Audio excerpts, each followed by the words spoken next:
A paz do Senhor para todos. A nossa lição de hoje é a lição de número 5 do primeiro trimestre do ano de 2023, que tem por título o avivamento na vida da igreja.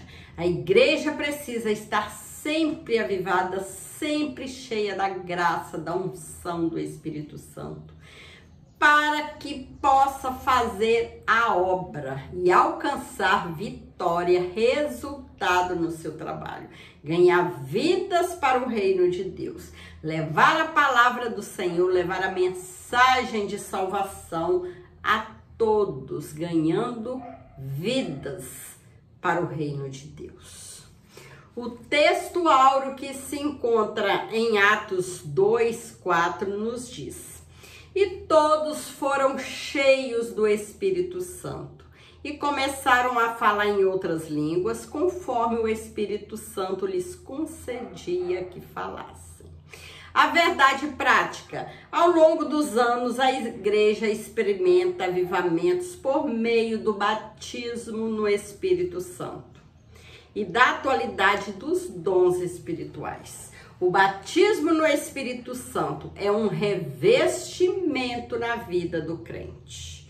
É como se o crente tivesse as suas vestes e após o batismo ele fosse revestido de outra veste, para ter ousadia de falar de Jesus, para ser ousado ao pregar a mensagem da cruz, ao falar do amor de Jesus, ao falar da mensagem de salvação. Ser revestido do Espírito Santo é se tornar mais forte, mais ousado, destemido para falar de Jesus, para pregar o evangelho a todos que dá ouvidos. E todos aqueles que creem em Jesus, que ouvir a palavra, que creem em Jesus, será salvo. Para isso precisa ouvir a palavra do Senhor. Para isso precisa crer em Jesus, que Jesus veio salvar o pecador para levar ao céu. A introdução nos diz: nos primórdios da igreja, o povo de Deus era avivado e caminhava sob a direção do Espírito Santo. Por isso, nessa lição, estudaremos o papel do enchimento do Espírito no avivamento primitivo.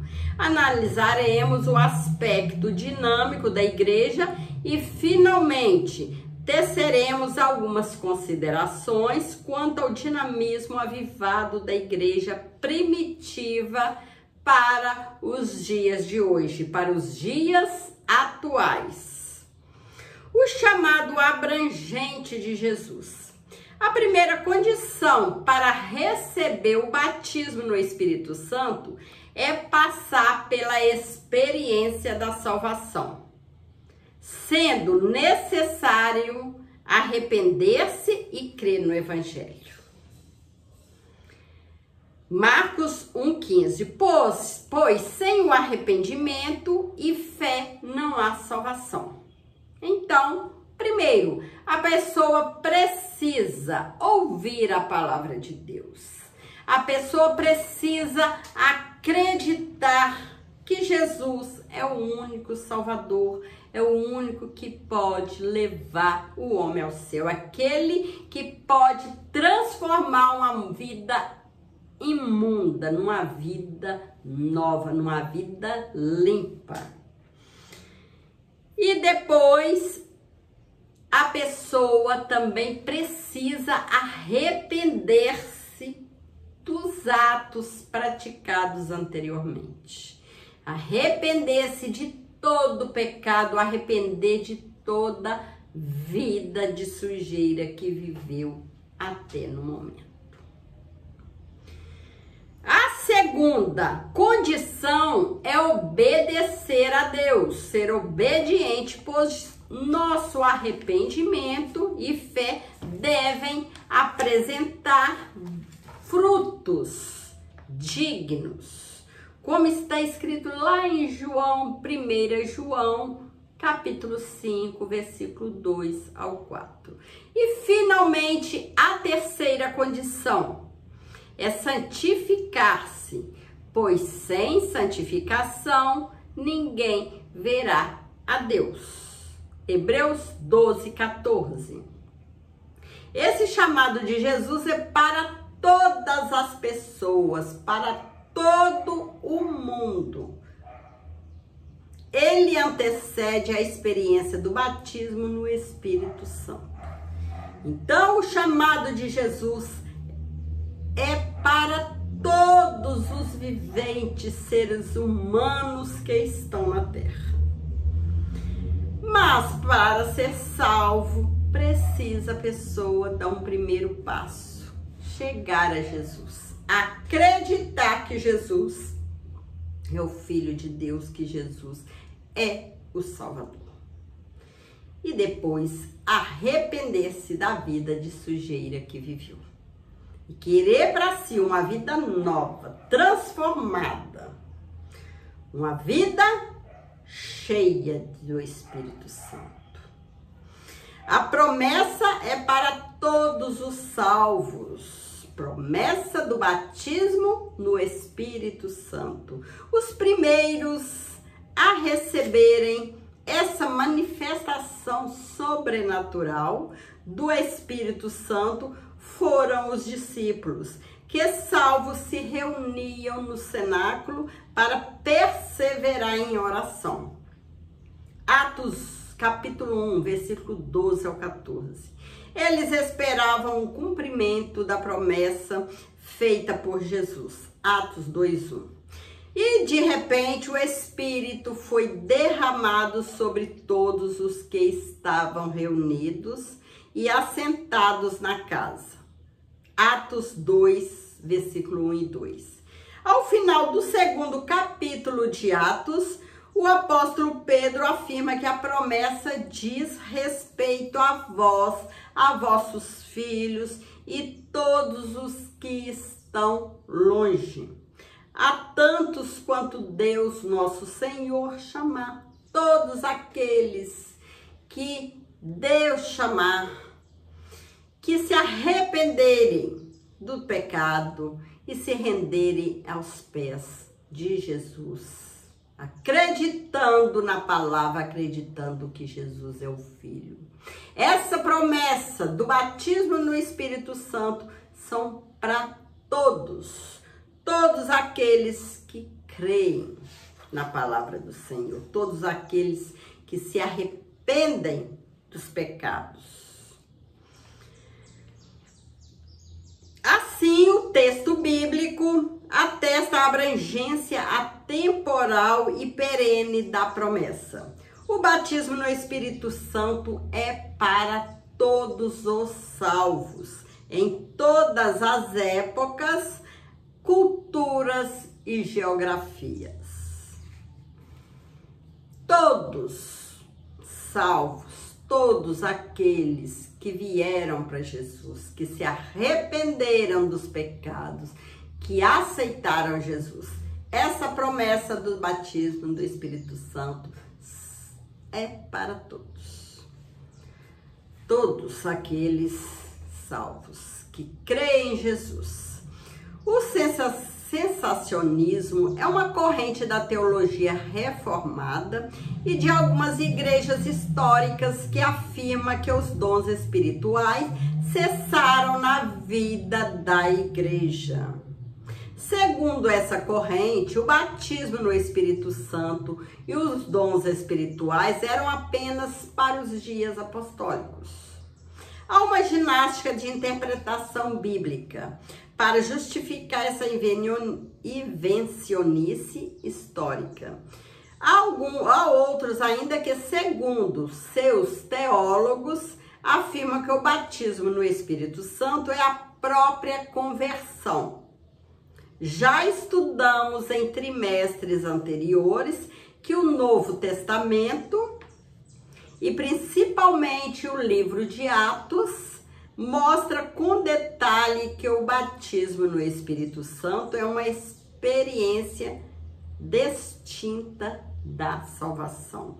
Como vimos aqui, todos os discípulos que receberam o batismo no Espírito Santo já eram salvos e que os dons espirituais transbordaram os limites da Igreja Apostólica. Portanto, como pentecostais, afirmamos o batismo no Espírito Santo com evidência física em falar em línguas estranhas, bem como a atualidade dos dons espirituais na vida da igreja. Então, a evidência que uma pessoa está sendo batizada no Espírito Santo, uma pessoa que foi batizada no Espírito Santo, a evidência é o falar em línguas estranhas. Essa realidade espiritual perpassa todas as épocas. No passado, houve batismo no Espírito Santo e, na atualidade, continua havendo batismo no Espírito Santo nas nossas igrejas. Todas as épocas, culturas e geografias em que haja um salvo em Cristo. Então, não foi somente no passado que irmãos foram batizados no Espírito Santo. Na atualidade, nas nossas igrejas, continua havendo batismo no Espírito Santo. E a evidência é o falar em línguas estranhas. A igreja nasce avivada. Do ponto de vista histórico, a igreja passou a existir no dia de Pentecostes. Isso ocorreu sob a atuação direta do Espírito Santo. A igreja nasceu avivada. Assim como o tabernáculo foi consagrado pela descida da glória divina. Êxodo 40, versículo 34 e 35. A igreja foi consagrada pela descida do Espírito Santo. Atos 2. Portanto, ali no Pentecostes, o Senhor da igreja iniciou o maior avivamento da história humana. Os sinais do poder de Deus nos Atos dos Apóstolos podem ser resumidos assim: conversão e batismo. Atos 2:41. Os quais eram frutos do avivamento espiritual em Jerusalém. Após o Pentecoste, a igreja apostólica pregava na autoridade do nome de Jesus, na unção e no poder do Espírito Santo. Por isso, nessa igreja havia perseverança na doutrina, na comunhão e na oração. Precisa haver em nossas vidas, nas nossas igrejas, perseverança na doutrina, na comunhão e na oração. Precisa haver perseverança. Havia também temor, sinais e maravilhas, além de cuidado especial com os irmãos carentes. O avivamento espiritual da Igreja Apostólica revela um profundo compromisso em duas esferas: a espiritual, que é a piedade, palavra e oração, e a social, que é comunhão e suprir a carência, ajudando aqueles que estão necessitados, aqueles carentes. Precisa ser ajudados, uns irmãos ajudando os outros na carência de cada um, suprindo a necessidade, suprindo a carência. Então a igreja, ela ajuda, uns ajuda os outros, ajuda aqueles que estão necessitados, que estão carentes. Não são do Espírito Santo. A pregação cristã deve ser acompanhada de poder, sinais e milagres. Esses sinais podem ser manifestos por meio de salvação de vidas para Jesus, expulsão de demônios, imposição de mãos sobre os enfermos para serem curados, conforme Jesus declarou que aconteceria. Um ministério avivado, ungido pelo Espírito Santo. É indispensável a missão da igreja nesses dias. Então, nesses dias, é preciso ver no meio de nós salvação de vidas, né? Estamos vendo Deus operar no meio da sua igreja, salvando vidas, expulsando demônios, impondo a mão, repreendendo enfermidades. E Jesus sempre operando, atendendo às nossas orações. A igreja precisa estar em constante oração, consagração, para que Deus opere no meio da tua igreja, para que a gente vê Deus fazer maravilhas no meio do seu povo. Salvar vidas, curar enfermos. Glória a Deus. E no meio nosso, nós temos, vendo, ouvindo, bastante testemunho que Jesus é conosco, que Jesus está no nosso meio, que Jesus tem feito tantas maravilhas no nosso meio. Glória a Deus. Muitos contam testemunhos, e esses testemunhos, eles nos edificam, aumenta a fé daqueles que ouvem. Jesus continua operando no nosso meio, Jesus continua fazendo milagres no nosso meio, e para isso, o que Jesus faz nas nossas vidas, nós devemos testemunhar, né? Para aumentar a fé daqueles que ouvem. Porque Jesus é maravilhoso e Ele está conosco e Ele nos ajuda a cada dia. Sem Jesus não somos nada. Autenticado por Deus, um ministério ungido não se desenvolve formais e acadêmicos, dentro dos padrões hermenêuticos, exegéticos e homiléticos da pregação. Todos esses instrumentos são importantes para o aprimoramento do obreiro. Mas só não basta. Então o obreiro precisa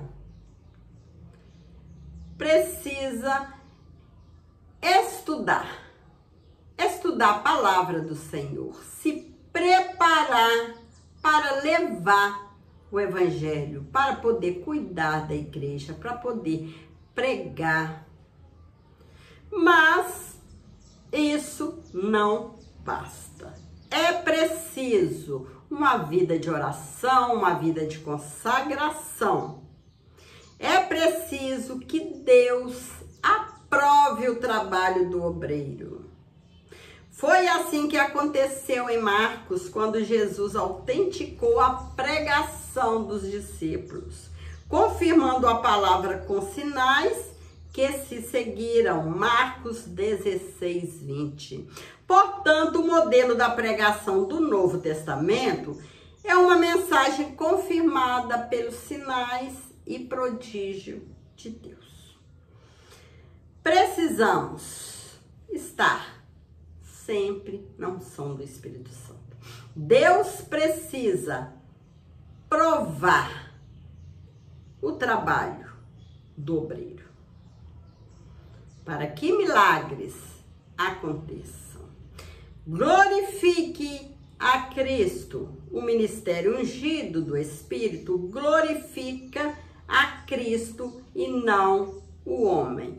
Então, aquele que vai levar a palavra do Senhor, que seja pregando a palavra, que seja trazendo a mensagem através do louvor.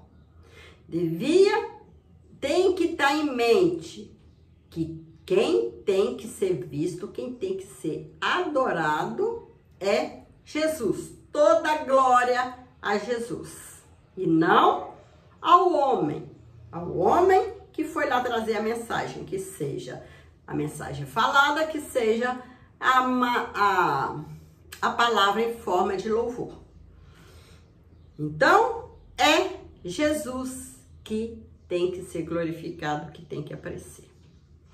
Não por acaso, nosso Senhor declarou que a missão do Espírito Santo é glorificá-lo. João 16, versículo 13, 14. Assim, toda a mensagem do Evangelho e atividade sob a direção do Espírito Santo deve glorificar a Cristo. Aos Coríntios, o apóstolo Paulo ensina que quer comais, quer bebais, ou façais, ou qualquer coisa, ou qualquer outra coisa, fazei tudo para a glória de Deus. 1 Coríntios 10, 31. Tudo o que fizermos, que seja para a glória de Deus. Hoje, vemos muitos caídos, muitos cantores que deixaram se levar pela fama, que em vez de apresentar um trabalho de louvor a Deus, apresentavam apenas um trabalho para se exibir, talvez seja, né? Mas que hoje caíram. Então, para que isso não aconteça, que todos levem a palavra, que seja a mensagem pregada, falada ou em louvor, primeiramente tenha em mente que todo louvor, toda glória é do nosso Jesus. Que Jesus, ele deu o dom para muitos, dom de louvor, uma voz muito maravilhosa, mas é para glorificar a ele, para que ele venha salvar vidas através daquele louvor. Então não podemos esquecer que nosso trabalho é para o reino de Deus. Que Deus tem que aparecer em nossas vidas. Que é somente Jesus é digno de todo louvor, que nós não somos nada.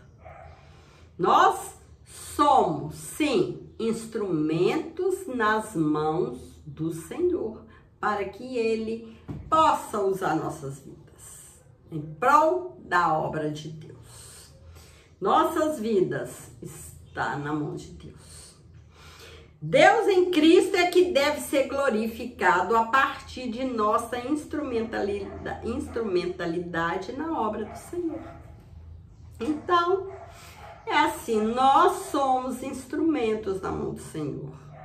Aqueles que têm um dom de louvor, que tem essas vozes maravilhosas que a gente tem prazer de ouvir, um louvor, são instrumentos na mão de Deus. Através daquele louvor, através de sua voz, Deus vai falar o coração do homem. E almas, vidas vão se render a Cristo. Nós somos apenas instrumentos. Devemos estar sempre com nossas vidas no altar, para que Deus venha a nos usar conforme Ele quer, em prol do crescimento da sua obra. Que o Senhor possa continuar nos abençoando, né? Que a gente não pense nunca em nos exaltar, mas somente exaltar o nosso Senhor Jesus. Glória a Deus. chegamos à conclusão da lição de hoje. A Igreja Apostólica nasceu sob o avivamento do Pentecoste, debaixo do glorioso batismo no Espírito Santo. Ao longo de sua história, aprendemos que a razão do seu êxito não foi o conhecimento humano de seus pregadores, membros e congregados. O que fez toda a diferença no ministério da Igreja Apostólica foi a unção do Espírito Santo sobre essa igreja. Não podemos deixar a chama apagar. A unção do Espírito Santo continua disponível nos dias atuais. Essa chama, essa unção continua disponível. Basta nós estarmos com a vida sempre no altar, com a vida fiel a Deus, para que nós sejamos sempre revestidos, cheios da unção e da graça do Senhor. E vamos continuar fazendo a obra, nos entregando, para que o Senhor faça de nós instrumento, para que Ele nos use para que a sua mensagem chegue a muitas vidas. Vidas que precisam aceitar Jesus. Vidas que precisam vir a Jesus. Serem libertas. Saírem do pecado, da escravidão do pecado e se renderem a Cristo. E após essa vida, teremos uma nova vida. Uma vida eterna de paz, sem tristeza, sem coisas ruins, somente ao lado do Senhor Jesus. Uma vida eterna, cheia de paz. Que o Senhor possa continuar nos abençoando, continuando abençoando a sua família.